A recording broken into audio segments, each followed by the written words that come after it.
Hi there. Sometimes you'll be working with pages that have a large amount of text, more than that can be seen in your browser without your user having to do a lot of vertical scrolling up and down to see all the contents of the page. This can get pretty cumbersome for your user and, generally speaking, is a pretty unfriendly thing for you to do. The lynda.com videos you are also watching for the class show you ways in which you can, in effect, replace or overlay text so that there's no lengthy up and down scrolling to read it. However, sometimes the amount of text you have on a single page just can't be controlled in that way. And I'm sure you don't want to be unfriendly to those who visit your website by splitting the text up amongst many different pages.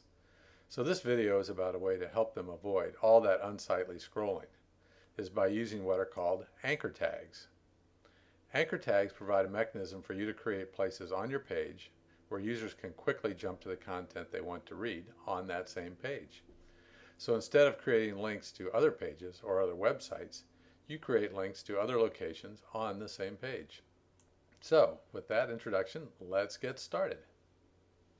As you can see in the file here, I've created a number of paragraphs of boilerplate text from the Lorem Ipsum site. I think I've got a total of about 12 different paragraphs here. And I've also added some header information, some headings, that is mission, history, products, and contact us. And as you can see, the page is really too long for any one user to be able to read it all in one sitting without scrolling. So what we want to do is add some anchor tags here so that we can make it easier for our readers to navigate around to the sites they want. And the concepts of anchor tags is fairly easy. All you need to do is use the common layout, the common insert bar to insert a named anchor at a location. So what I want to do is to put anchors at the beginning of every one of the headings. So I'm going to insert an anchor right there, and I'm going to call it the same name as the heading, just to make it easier for me to keep track of all of it. And you see when I put it in there that an anchor tag appears right where the cursor was located.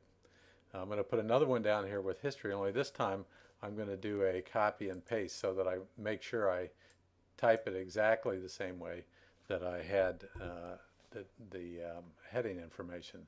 So I'm going to insert another anchor name, and I'm going to paste it in and say OK. Now I'm going to scroll down and do the same thing for products and contact us. I'm going to select products. I'm going to copy it. I'm going to go to the space right in front of it. I'm going to select the anchor tag, and I'm going to paste it in there. And then I'm going to do the same thing with contact us.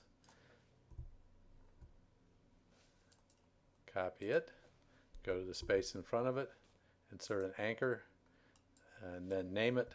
Now, what I want you to notice here is that names can only contain low ASCII letters and numbers and cannot begin with a number. So that's for anchor tags. So Dreamweaver took the liberty of compacting the two words contact us into one word, as you can see right there. Okay, so now I've got my anchors in each of the locations where I want the user to be able to jump to. But what I have to do now is create a menu, if you will, for the navigation. I already have, what I do is I'm going to create that menu by using the pipe symbol and then typing in each one of the categories that I have broken my group into. So I've got mission, history, products, and contact us that I'm going to put in here. So I'm going to put products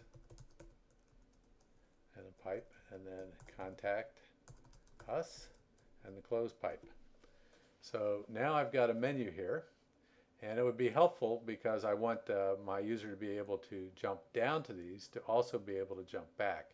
So I'm going to put one more anchor tag right at the beginning of this menu choice here. So I'm going to insert another anchor tag, and I'm going to call this choices, and it puts it in there. Now all I need to do is create my links from this location to that location, from this location down to the history location, and so forth.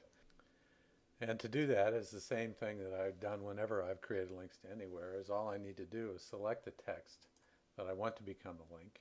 Then I go to the link field and type in the location of where I want it to go. Well, in this case, for anchor tags, you have to add the pound sign at the beginning. So I want mission, that link to go to the mission tag. So I press pound sign mission. Then I can do the same thing for history. Go to the link, press pound, type history, and add that in. And to reduce the amount of mousing back and forth, I can always bring the inspector, the property inspector higher up if I wanted to. So the next one is products. So I'm going to do the same thing with this. I'm going to do pound products. And the last one is contact us. Now in this case, remember that contact us, we had to combine the two words. And the other thing you need to remember is that it's context sensitive. So always remember that it has a capital U in the contact us. So when you combine them, if you have it capitalized in one place, you have to capitalize it in the other as well. So now what we want to do is test this to see if it's going to work properly. So now I'm going to do a save and preview it in Safari to see how it works, and notice that it shows it now in links. And if I click on mission, lo and behold, it goes to the mission heading. History does the same. Now I got to scroll all the way back up. Products goes to products, scroll all the way back up, test contact us. And because the bottom of the file is here, it doesn't bring contact us all the way to the top of the page. It just goes to the bottom of the page. And so we go all the way back up, and that seems to be working just fine, and everything is great. So now let's go back to the Dreamweaver, and one of the things you may have noticed is that the user still had to do a lot of scrolling to go back up to the menu at the top. So one way we can fix that is by also putting tags in that allow the user to click and go back to the top, or to go back to the choices in this case. So what we want to do is add at the end of every paragraph another link here that goes back to, and we'll call it menu, okay? And that makes more sense to the user.